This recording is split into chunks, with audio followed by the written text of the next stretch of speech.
Hello mga mi, so naghahanap ka ba ng patok na negosyo ngayong summer mga mi? Ito mga mi, tuturuan kita paano gumawa ng ice candy buko mga mi. So ito na mga mi, ang main ingredients pala ito mga mi is itong ating Angel all-purpose creamer mga mi, Jersey condensed mga mi, half kilo white sugar mga mi at buko mga mi. Ang buko ko pala mga mi is 3 pieces yan mga mi ha. So ginamit ko lang siya sa grinder mga mi para mas lumiit siya mga mi, ganyan mga mi. So mga mi, ang gagawin mo lang dito mga mi is ganito mga mi. Yan mga mi, ang ating main ingredients mga mi ha. So this one mga mi.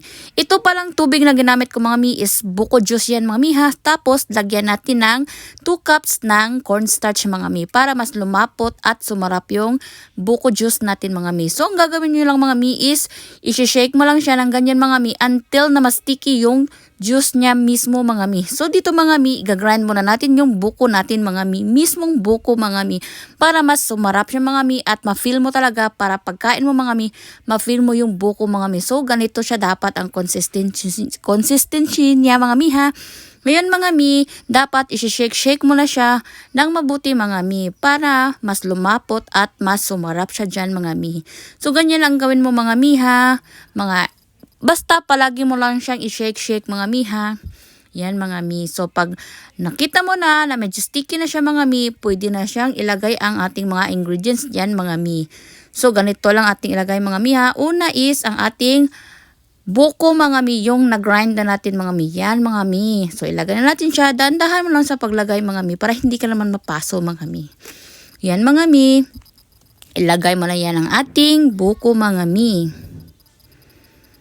Yan, pagkatapos dyan mga mi, ang isunod mo nang lagay dyan mga mi is itong ating white sugar naman mga mi. Yan, ating half kilo white sugar mga mi. So, dahan-dahan pa rin mga mi ha. Ang ganda talaga gawing negosyo ngayon ang ice candy mga mi kasi napaka-init ng panahon mga mi, diba?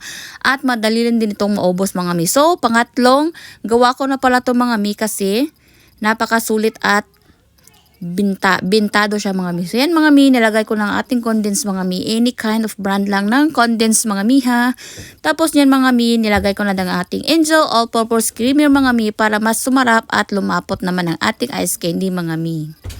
So iubos mo talaga siya mga mi ha. Pagkatapos yan mga mi, sunod na naman natin nilagay ang ating wala na pala. So ganyan mga mi, isi-shake mo lang siya. Dahan-dahan mo lang siya pag-shake mga mi. So, ganyan mga mi. Tapos na, nalagay na natin lahat ng ingredients natin mga mi. Let's wait na lang mga mi para maluto na siya ng mabuti mga mi. So, ganyan ang itsura niya mga mi ha. Pag naluto na mga mi ha. Yan mga mi. So, ready na siya mga mi. So, iset mo na siya para. So, yan mga mi. Ito na pala yung ating finished product mga mi. So, binibenta ko pala ito ng 15 pesos each mga mi. So, yan mga mi. Thank you for watching. Enjoy.